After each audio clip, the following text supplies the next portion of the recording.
Welcome to the adventures of the monad. In our daily lives on earth, it is evident that the average person's understanding of their surroundings is flawed and often inaccurate. For instance, they remain oblivious to the etheric, emotional, and mental forces that underlie everything they perceive, despite these forces being integral aspects of their existence. The individual's entire viewpoint is constrained by the limited scope of their senses, intellect, education, and experience. Consequently, they exist within a world that is largely of their own making. They may be unaware of this because they lack knowledge of any alternatives. From this vantage point, everyday physical existence is just as much an illusion as life in Devachan. And upon closer consideration, it may even be more so. In Devachan, when a person believes their thoughts are real, they are correct. In that world, only thoughts are real. The only difference is that on the mental plane, we understand this fact, whereas on the physical plane, we do not. Therefore, we can say that the delusion is greater on the physical plane. Mental life is actually more intense, vivid, and closer to reality than life experienced through the senses. Note the use of the word closer. We are not dealing with reality, we are just closer to it. Thus, according to a master, we consider the afterlife as the ultimate reality, and the earthly life, along with the individual personality, as merely illusory. To label the Devachan existence as a dream in any way other than a customary term is to permanently forfeit understanding the Esoteric Doctrine, which is the exclusive guardian of the truth. One reason for the feeling of reality in earthly life and of unreality when we hear of Devachan is that we perceive earthly life from within, fully influenced by its illusions, while we observe Devachan from an external perspective, temporarily free from its specific illusions. In Devachan, the process is reversed. Its inhabitants feel that their own life is the real one, and they see earthly life as full of obvious illusions and misconceptions. Generally, those in Devachan are closer to the truth than their physical critics in earthly life. However, the illusions of earth, though reduced, are not completely escaped in the lower heavens, even though contact there is more real and immediate. In more general terms, as we ascend through the different planes of existence, we come closer to reality. The general esotericist would say spiritual matters are relatively real and enduring, while material things are illusory and transient. A highless Zoetian would counter that all matter is real regardless of what plane it is on. What differs is the degree to which that matter is conscious of itself and its environment.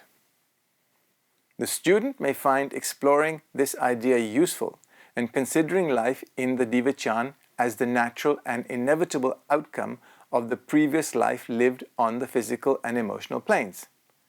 Our highest ideals and aspirations are never fulfilled on the physical plane, nor can they ever be realized there, due to the limited possibilities and the relatively coarse nature of its matter.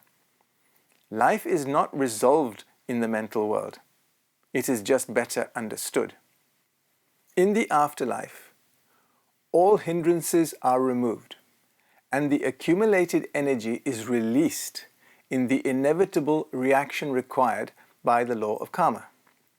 As Browning put it, on the earth the broken arcs, in the heaven a perfect round. Perfect justice is achieved, and nothing is ever lost, even if in the physical world it seems that much has missed its purpose and comes to nothing. Devachan is not merely a dream or a paradise for aimless idling.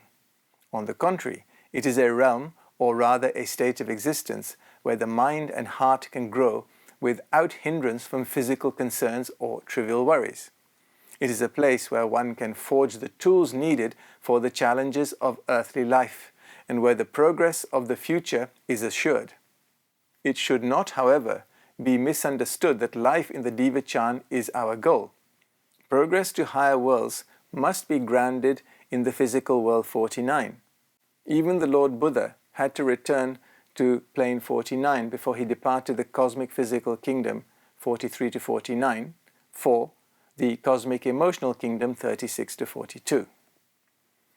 The student can also understand that the system in which nature has arranged life after death is the only conceivable one that could achieve its objective of making everyone as happy as possible.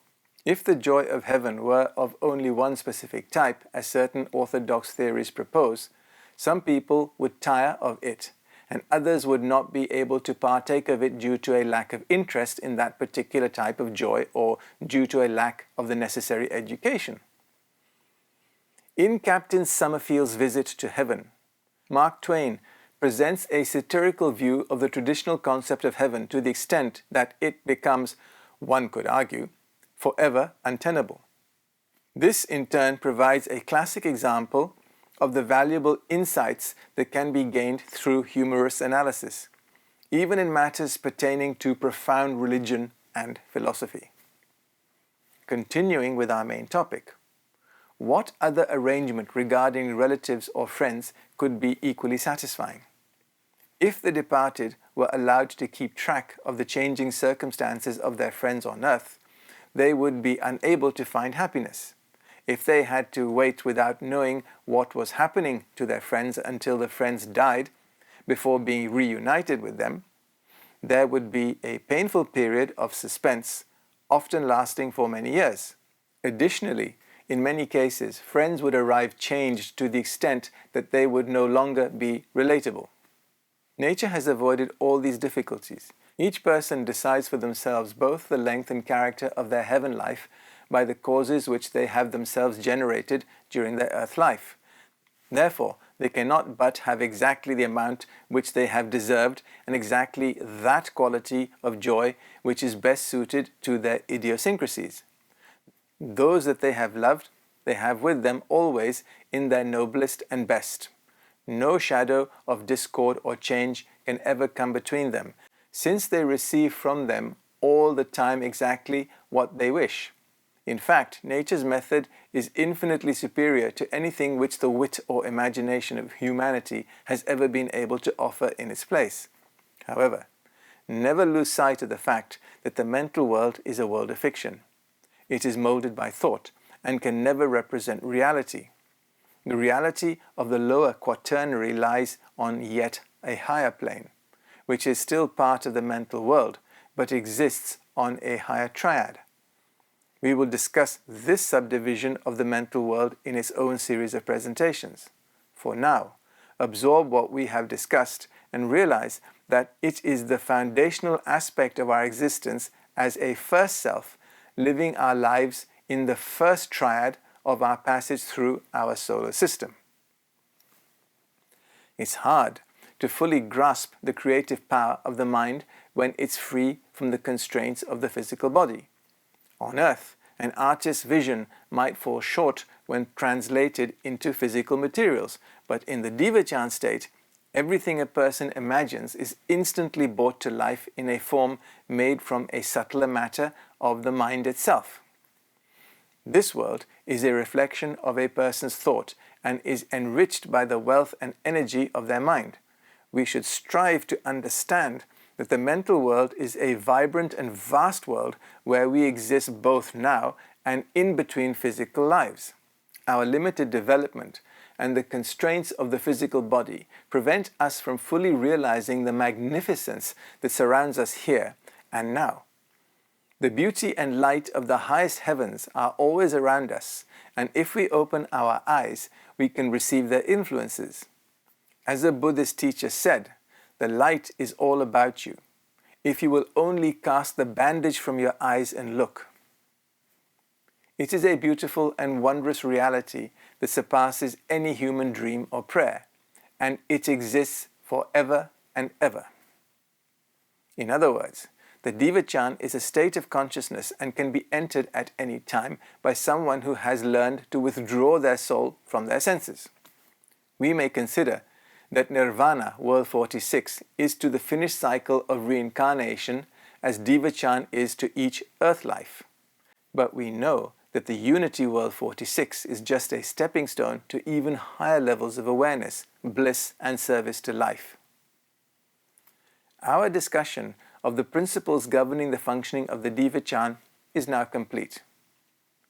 In our next presentation, we will examine the duration for which a monad may choose to reside in this realm and the level of intensity of their experiences during that time. Thank you.